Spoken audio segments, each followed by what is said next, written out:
से चाहिए आज़ादी, बाप भी देगा आज़ादी, भाई भी देगा आज़ादी, तो बाप भाई से किस किस्म की आज़ादी चाहिए? जी, अब देखें, बाप भाई सबको अपने अजीज़ होते हैं, प्यारे होते हैं, लेकिन अस्सलाम वालेकुम नाजरीन, हम यहाँ औरत मार्च पर मौजूद हैं और हमारे सामने खातून मौजूद हैं जिन्होंने अपने हाथ में ये स्लोगन उठाया हुआ है, बेटी कोई पैदा नहीं करना चाहता लेकिन बिस्तर पर सारे मर्द औरत चाहते हैं। जी मैम, इसका क्या मतलब है? जी देखें, इसका मतलब ये है कि हमारे मुल्क में जब बेटी पैदा होती है उसे कभी ज़िंदा गाड़ दिया जाता है या अस्पताल में उसकी माँ को तलाक दे दी जाती है कि आपने बेटा क्यों नहीं पैदा किया।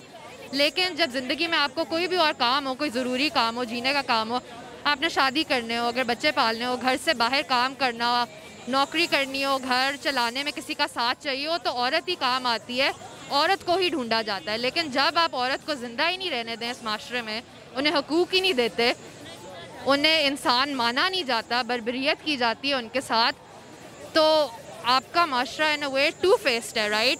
औरत आपको सिर्फ उस वक्त याद आती है जब आपको अपना कोई काम हो, लेकिन आपको औरत ज़ात वैसे कबूल नहीं है, और ये बात मैं लोगों को बताना चाहती हूँ। आप नहीं समझती हैं सिर्फ कोई 1 से 2% के मर्द ऐसे होंगे जो बेटियों के साथ पैदा होते इस तरह बुरा सलूक करते होंगे, वरना ज़्यादातर जो हमारा जो माशरा है, हमारा इस्लामी माशरा है, उसमें औरत की बच्चियों से बहुत रिस्पेक्ट की जाती है, उन्हें इज्जत दी जाती है, उनसे प्यार किया जाता है। तो ये 1 से 2% मर्दों को आप पूरे 100% मर्दों पर अप्लाई कर रही हैं। देखें, बात ये नहीं है, बात इस्लाम ने औरत को हुकूक दिए हैं, बिल्कुल दिए हैं। पाकिस्तान में भी ऐसे मर्द हैं जो औरतों का भला चाहते हैं, जो उनको इंसान मानते हैं, मेरे अपने ख़ानदान वाले इस तरह के लोग हैं।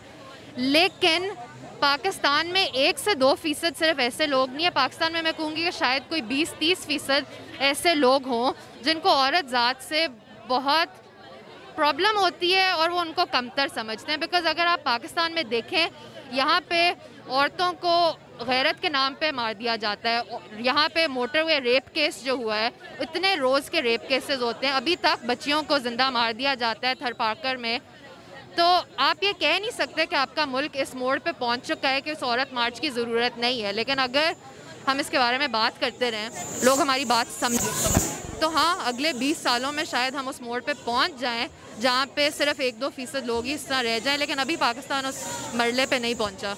अच्छा देखें, जहाँ जितने भी औरतें इस वक्त ख़वातीन आई हुई हैं वो सारी अच्छे घरों की और सारी पढ़ी लिखी मौजूद हैं, लेकिन ये जो आप चीज़ को बयान कर रही हैं कि जो बच्चियों के साथ होता है, ये सारी जो छोटे तबकात हैं या जो गांव में और छोटे शहरों में उनके साथ होता है, तो ये आप उन लोगों को किस तरह रिप्रेजेंट कर सकेंगी या उनको किस तरह मोटिवेट कर सकेंगी, कैसे बाशूर कर सकेंगी छोटे इलाके की ख़वातीन को? देखें, यहाँ पे एक तो आई थिंक ये बात थोड़ी गलत है कि हम लाहौर में आपको लगता है कि सब ऊंचे तबकात के लोग हैं। यहाँ पे काफ़ी वो लोग भी आए हुए हैं जो निचले तबके से वास्ता जिनका होगा। लेकिन औरत मार्च जब होती है, अब आप मेरा इंटरव्यू ले रहे हैं, आप मुझसे बात कर रहे हैं, आपका टीवी चैनल पूरे लाहौर में देखा जाएगा, शायद पूरे पाकिस्तान में देखा जाए, तो जब गांव वगैरह में भी इसकी बात होगी, लोग देखेंगे ओके औरतें अपने हुकूक की बात कर रही हैं, कि उनके हुकूक के बात मानी जा रही है, कि उनकी बात जायज़ है, तो गांव वगैरह और देहात में भी ये बात शुरू होगी। अगर एक जगह इनकलाब आएगा तो वहीं से पूरे मुल्क में इनकलाब फैलेगा। लोगों को पहले ये बात करनी पड़ेगी कि औरत इंसान है और औरत काबिल इज़्ज़त है, और जब ये बात होना शुरू होगी तो इसी से चेंज आएगा। अच्छा, ये जो अभी इस औरत मार्च के अंदर नारे लग रहे थे कि हमें बाप से चाहिए आज़ादी, बाप भी देगा आज़ादी, भाई भी देगा आज़ादी, तो बाप भाई से किस किस्म की आज़ादी चाहिए? जी, अब देखें, बाप भाई सबको अपने अजीज़ होते हैं, प्यारे होते हैं, लेकिन कुछ लोगों की ज़िंदगी में, कुछ औरतों की ज़िंदगी में उनको पढ़ने से रोक दिया जाता है या उनकी शादी उनकी मर्ज़ी के बगैर करा दी जाती है, और ये लोग करने वाले औरतें उनकी माँ या उनकी कोई फुप्पो या कुछ नहीं होती, उनके बाप या उनके भाई होती हैं, जिनको इस सोसाइटी ने हक़ दिया हुआ है, अभी तक गलत हक़ दिया हुआ है कि वो औरतों की ज़िंदगी के लिए उनसे पूछे बगैर फ़ैसले करें। ये उसके बारे में बात है, ये हर बाप या भाई के बारे में नहीं है। Okay, thank you so much.